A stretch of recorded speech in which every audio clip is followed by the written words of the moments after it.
What is going on, guys? Judo Sloth here, and welcome to a very special Clash of Clans video. We have every single 3-star attack from the ESL Mobile Open Season 3 finals. You will get to see every single one of them, but I am joined by a very special guest, shoutcaster for the event, InVerum. Thank you for joining me, buddy. Thank you so much for having me. Hey, the pleasure is all mine. We can see you and Carbon on the screen right there, and we're diving into the first attack. So just giving people a little bit of background information, the grand final was Noble Nines versus One Hive, and you guys will get to see who wins after all of the attacks are finished, but you got to witness all of that. You've kind of been the figure of the ESL Mobile Open. Maybe just introduce yourself and how that all came about to the channel.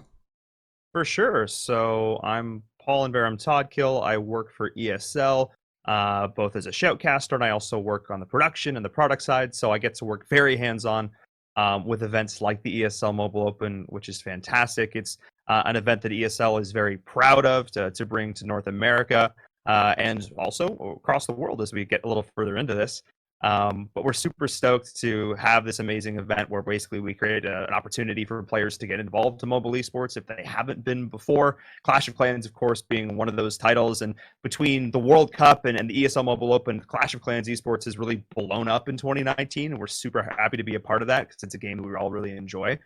And of course, the Season 3 finals were fantastic. It was sort of the culmination of an amazing year of events and getting to see how these teams performed on the big stage at DreamHack Atlanta was fantastic because this was by far the best. I mean, I want to say the best gameplay. It was definitely the closest gameplay we've seen yet. We've seen kind of blowouts in Season 1 and Season 2, but Season 3 was neck and neck. And spoiler alert, it goes 3 games. Yeah, it was, and a brilliant introduction that was. I couldn't agree more with you that this year has just been incredible for Clash of Clans esports in general. You guys will get to see a quick sneak peek of the winners from Season 1, which were One Hive Team 2, the winners from Season 2, which was WHF, and then the end of the video, you'll also see the winners of Season 3. So you mentioned how this one was obviously very close. I mean, what's that like as a commentator? Just for people at home watching, you were there in Atlanta commentating the whole thing. It's a different thing watching at home versus being live. What's that whole experience being like for you? So I think the natural energy of the room is something that you can't capture through a screen. It's something you really, there's an electricity that's there that you really have, that you get from experiencing it live and in person. And I think it's just being able to look up on stage and see the expressions of the players when they mess up or when they make an amazing play. There's this grin they get when they know they're about to 3-star and the hands come off the phone. They're like, I got this, guys. And you can watch it at home or on your phone or wherever, but there's just something to be said about being able to watch it live, and of course being able to give them the trophies in person and all that good stuff, which is obviously fantastic. I think one of the other things that comes along with that, of course, for a lot of these players is the pressure. And I think we felt the pressure a lot more here, despite the fact that it may technically not have been the biggest stage, coming off of ESL One New York. It was still, you're still up there on this amazing set, and everyone's just like, okay, here we go. And the players, I saw more mistakes on that stage than we had in any of the previous ones. And I think that just really goes to show the level of pressure that these players are under. Definitely. And I think the fact that it was so close, like you mentioned, really just adds to that pressure. You just seen One Hive Team 2 getting their trophy from Season 1 and then WHF. I mean, we have had some huge stages. Obviously, DreamHack Dallas, then we had ESL One New York, now DreamHack Atlanta, and this is all from a mobile game. I mean, what's your thoughts on not just Clash of Clans, we've had PUBG and Asphalt, mobile gaming in general, moving forward to 2020? I mean, it's on everybody's lips right now. Every company that's involved in gaming and esports, especially in the West, is looking at mobile, because all you have to do is look at the numbers coming out of Asia, coming out of SEA, coming out of China, say that, look, these are some of the biggest games on earth. PUBG Mobile is massive if you look at this worldwide audience. Over 400 million fans is the word they use, but they have so many players involved in that game. Games like Honor of Kings, Arena of Valor, same game, different areas, but either way, Mobile Legends, all that kind of stuff. These games are huge. And now we're starting to appreciate this in the West and go, wait, how do we capture this audience? How do we bring this here? Because I think there's a lot of stigma still in the West about what a perception of a mobile game is and mobile esports. And it's not all just Candy Crush. It's not all just something your mom plays on her iPad. There is so much more to this. And I think programs like the ESL Mobile Open are helping to sort of raise awareness for what mobile esports really is. And I've been involved in every major mobile esport in the West. I casted the Arena of Valor Championships, I casted the Clash Royale League, and now working on this at the ESL Mobile Open. I'm a huge proponent of this, and I think the naysayers are slowly but surely starting to like tone things back. Well, okay, hang on, wait, maybe this is something here. Maybe we do have to appreciate this a little bit more, and I'm very fortunate to be a part of events like the ESL Mobile Open where we can really showcase these amazing players and the skill they bring to the table. I mean, there's a lot of preparation and practice. I mean, your audience knows better than most that goes into events like this, especially with a game like Clash of Clans. And also, watching the Asphalt players, how consistently they can hit the same routes over and over again. And with PUBG Mobile, I forget I'm watching them play on phones. That's how good they are. I legitimately forget that they are turning and aiming and shooting on their phones and not on a computer. So I think that, having abilities to and having events where we can showcase the talent of these players is really going to help shut down a lot of people who say that mobile esports, isn't something that should be respected in the West. Definitely. Very well put. I know that you are, a pinnacle of the mobile esports industry in that area. That's why I specifically asked that question, and very nicely summarized for everyone. Obviously, Clash of Clans fans who are predominantly watching this video will agree that this year has been incredible. Now, we've had Season 1, going back to ESL Mobile Open. We've had Season 2. Season 3, are you able to give us anything about Season 4? What should people be looking out for? So there's definitely a Season 4 coming, and there will be announcements happening very, very soon. Unfortunately, I can't officially confirm any games that are coming out, but I can direct you to a website. There'll be a link to it down in the description below, where you can sign up, put your email in, and be one of the first people to be updated when we have more information coming on Season 4. It will be in the next few weeks. You'll be getting info very soon. Signups are going to go live in December. Play is going to start in January. It's right around the corner, and we plan to have a lot of amazing stuff happening in 2020. So definitely keep an eye out. We are all on board at ESL to support mobile esports, and we're going to continue to do so. We're very, very excited about it. Wow, so not messing around, huh? Straight January, we're in. So everybody, like we just said, in the description, there's a link to a website. Go sign up, and that's where you will find all of the information as soon as it comes out. You will be notified. And, well, I'm excited. I know that this year, like you said, even the ESL Mobile Open has continued to grow. We've seen that, and we've seen how competitive the third and final season was. Like you said, I don't think it was quite the same, especially because, let's give people a bit of background information for that. Basically, Noble Nines got knocked down into the losers bracket and then had to fight their way right the way back up to battle One Hive again. You were there. Can you give people a bit of summary what led to this grand final? There's obviously a huge amount of players that start, and then it kind of whittles its way down through the different aspects of ladder play. Are you able to give people a summary so they know what happened and what they may expect for Season 4? Absolutely. We had over 100 clans sign up for Season 3.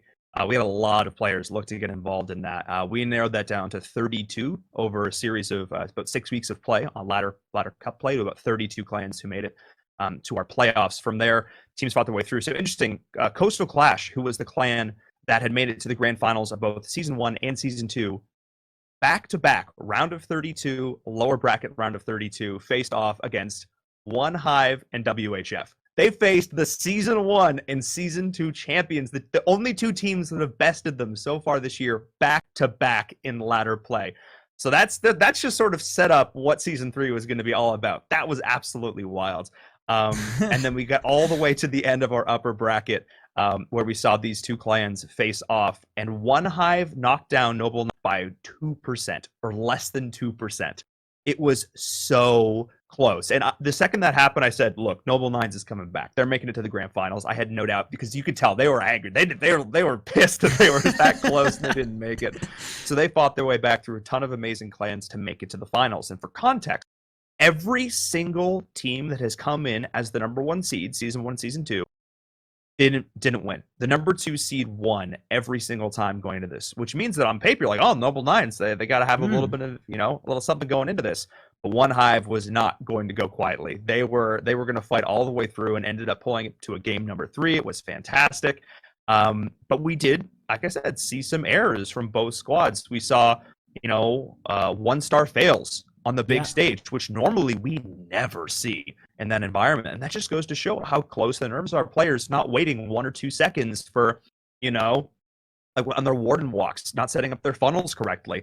A lot of those little things ended up making a big difference here. And what I loved about it, and you can see it from the attacks we've seen so far on the screen and we'll continue to see, is how many different strategies ended up being used over the course of these wars. We saw P.E.K.K.A Smash, we saw, Dragon Hits, we saw a lot of aerial stuff. There was a lot of different strategies that were used on the big stage, which I think also speaks volumes just at the state of the meta as a whole, for the fact that there are so many viable attack strategies right now. But I also think the base building leveled up for this event. Totally. And I know that each and every one of the clans will have been given it what they've got. Seeing what happened in the previous seasons, they will have been upping their game, wanting to get that victory. I never actually realized that for season 1 and 2, the players that fought their way back through then went and took the championship. So that's an interesting fact there. But you were right. I remember at the start, you and Carbon actually had opposite picks in terms of who you thought was going to win. That's how close it was. And I couldn't agree more in terms of the strategy as well. In terms of Clash of Clans, how have you seen that shift then from, just getting into it in season 1 to season 3? I know we've talked about how close it was, but potential meta shifts and things like that. Are you surprised at how complex Clash of Clans is for, being a mobile game?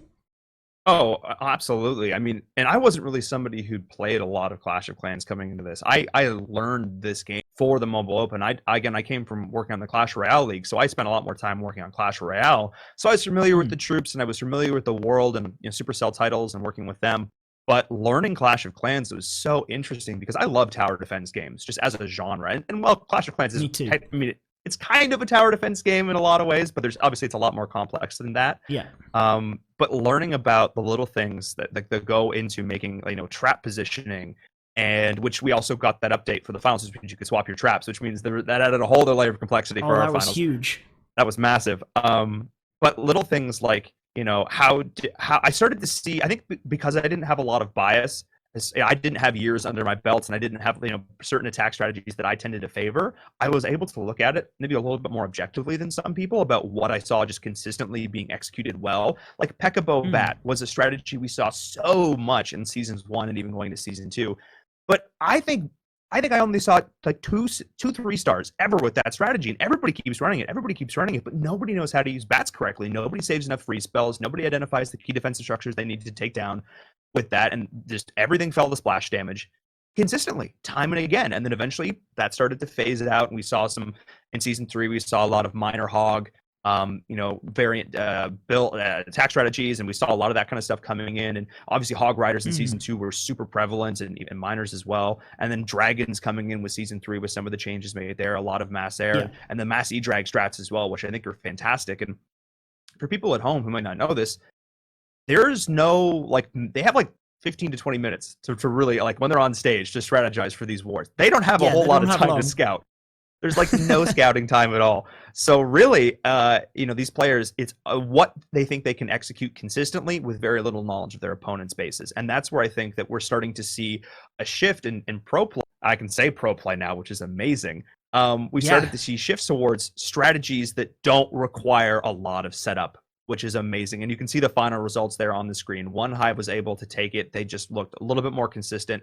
And Noble Nines, I think the pressure got to them a little bit. But as a whole, this game has just leveled up in so many ways. It is truly developed into a robust esport, which is fantastic. It is, and I want to say a big thank you for having me involved throughout the different seasons, and then obviously joining us here for the video on, just giving us a nice little recap there for people that necessarily didn't know about the entire event, exactly what had happened, mobile esports in general, and that they can expect a season 4. So again, guys, it is going to be down in the description. You should sign up for it. Thank you once again, my friend, for joining me. That just about wraps it up. Thank you so much for having me. Looking forward to 2020. Me too. Take care, guys.